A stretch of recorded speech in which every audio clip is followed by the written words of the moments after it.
नमस्कार, स्वागत है आपका खाकी वर्दी न्यूज में और मैं हूं अफसर शालिनी। आइए बढ़ते हैं आज की बड़ी खबर की ओर। 20 वर्षीय नव युवक के साथ मिलकर पति की हत्या कर फरार हुई महिला। नालासोपारा के धनुबाग क्षेत्र के गैंगरीपाड़ा में एक घटना प्रकाश में आई है, जहां पति को मारकर पत्नी ने घर के अंदर जमीन में गाड़ दिया और अपने ही देवर से बचे हुए टाइल्स को लगाने की तैयारी कर ली।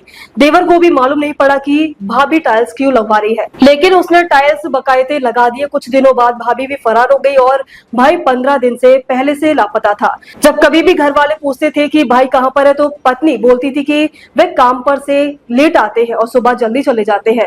और एक दिन पहले भाभी भी लापता हो गई। इस विषय पर गंभीरता से विचार करने पर शक जाहिर हुआ कि आखिर टाइल्स क्यों लगवाया गया। संदेह होने पर टाइल्स को जब तोड़ा गया और जमीन की टाइल्स की खुदाई की गई तो अंदर से भाई की लाश मिली और पुलिस तफ्तीश में लगी हुई है। नालासोपारा के पहलहार पुलिस स्टेशन के अंतर्गत आने वाले क्षेत्र में सनसनी है। आपका नाम क्या है और क्या घटना यहाँ पे घटी हुई है? मेरा नाम मोहन चौहान है। मैं 5-10 दिन से ना पता है। मेरे को मालूम पड़ा तब जाके रूम खोल के ताला तोड़ के देखा तो नया टाइल्स लगा था। उसको खुदवाया गया, सब बटोर के गली के आदमी बटोर के सबको दिखाया गया। फिर उसके बाद बॉडी मिली, बॉडी शीशे पड़ा है अंदर में। उसके बाद परसों 3 बजे उसकी औरत भाग गई। उसका नाम क्या है और कितना उम्र था उनका? किसका? 32 साल। नाम विजय चौहान। क्या काम करते थे? कड़िए काम करते मिस्त्री के। क्या नाम है आपका? मेरा नाम मोहम्मद नईम अंसारी है। सर, ये जो यहाँ पे वाकया हुआ ये कब पता चला और कितने दिन पहले हुआ, ऐसा कुछ पता है? ये देखो, उसकी औरत जो थी फ्राइडे को गायब हुई है, सैटरडे को। तो वो लोग गए थे कंप्लेन चौकी डाले, चौकी में गए थे कंप्लेन किए। उसके बाद वो आए तो हमारे सरफू भाई हैं, तो इनके पास गए। वो लोग बोले कि वो इतना दिन से नहीं मिल रहा है, लेकिन अभी मेरी जो भाई की औरत थी वो भी गायब हो गई है।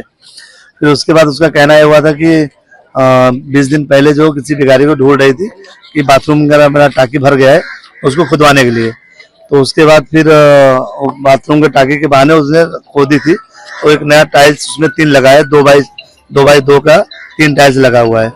उसके बाद जो है कि आज सुबह में उसका विजय का छोटा वाला जो भाई था, ये सरफू भाई के घर पे गया। बोला अब्बा मुझे कुछ शक लग रहा है कि 3 टाइल्स घर में नया लगा हुआ है। तो उसके बाद सरफू भाई ने खुद आया। उसके बाद मोहल्ले के जो यहाँ पर अपना सोसाइटी है उनके अध्यक्ष जो है धनंजय सिंह, उनको बुलाया गया और फिर मोहल्ले के 2-4 लोग को बुला के ले जाने के बाद फिर उसका टाइल्स तोड़ना चालू किए। टाइल्स तोड़ने के बाद दरमियान में 3 टाइल्स नया था, तो हम लोग ने बीच का टाइल्स तोड़े। बीच के टाइल्स तोड़ने के बाद ऐसा लगा कि भाई नई मिट्टी है, इसको और खोदा जाए। फिर खोदने के बाद फिर ये शक हुआ कि उसका जो काम किया था उसका कहना था कि भाई इसको तीनों टाइल्स तोड़ दिया जाए, नया है। फिर हम लोग ने तीनों टाइल्स उसको बकायदा वीडियो के साथ में तीनों टाइल्स तोड़ने के बाद करीब 2 फुट जाने के बाद तो फिर हल्का सा महसूस हुआ कि बांस आ रहा है। तो फिर हुआ कि थोड़ा और खोदा जाए। फिर करीब 3 फुट जाने के बाद तो बीच वाले टाइल्स पे कुछ ऐसा लगा कि इसके अंदर कुछ है। तो ऐसा जो टिकाऊ था उससे खींचा गया तो कुछ आया और बांस भरपूर आने लगा, तो उसी पे हम लोग रोक दिए। इसके बाद जो है कि अध्यक्ष बोले कि भाई हम चौकी में फोन करके बात करते हैं। उसके बाद फिर पुलिस प्रशासन आई, फिर उन्होंने उसी पे रोक दिया। क्या नाम था? कितने साल से वो लोग रह रहे थे? उसका नाम था विजय चौहान, जो उनसे वेलफेयर सोसाइटी है उसी में रहता था। करीब यहाँ से 10-15 साल से यहाँ रहता था। उनको कोई बच्चे वगैरह? हाँ, एक बच्चा है जो समथिंग 4 से 5 साल का है, न्यू जनरेशन इंग्लिश स्कूल में पढ़ता है बच्चा। आपको क्या लगता है कितने दिन पहले ये हत्या हुई थी? अब हत्या कहने का मतलब ये है कि इसके 20 दिन से विजय मिल नहीं रहा है। ऐसा मतलब उसके छोटे भाई, बड़े भाई, उसके चाचा कहना हुआ है कि 20 दिन से नहीं मिल रहा। तो उसको जब पूछा गया तो उसका कहना है कि कुर्ला में कहीं काम चल रहा है, वहां पर वो कॉन्टेक्ट लिए इसलिए वहां पर गए हुए हैं। इसके वजह से वो कुर्ला में थे बोल के हो गया। लेकिन जब 2 दिन से इसकी वाइफ जब गायब हुई तो इन लोगों को ज्यादा टेंशन हुआ, शक हुआ। उस शक के दरमियान पे हम लोग उसका घर खोदना चालू किए। झगड़ा बिगड़ा होता था जमाना? अब वो पड़ोसी के कहना है कि ऐसा तो कुछ माहौल नहीं था और तो कभी उठना बैठना बाहर से नहीं था। और 2 दिन पहले उसके जो बगल वाला है मोनू करके लड़का है, उसके साथ में अफेयर उसका कुछ ऐसा सुनने में आया, इसके लिए उसके साथ में फरारी। क्योंकि मोनू का मम्मी पापा का कहना है कि मेरा भी बच्चा गायब हुआ है और इसके साथ में ऐसा कुछ है। और ये सब सर्वेश गिरी करके एक है जो धानोबाग में बिल्डिंग के नाम है अपना, हाँ भागवत बिल्डिंग के बगल में उसका दुकान है। तो सब मास्टरमाइंड प्लान जो है उसी का है। कितने जन है इस हत्या के मामले? ये अब हत्या के मामले में से एक कह नहीं सकता कि कौन है, लेकिन जो तक से जो उसकी औरत है और एक मोनू है प्लान।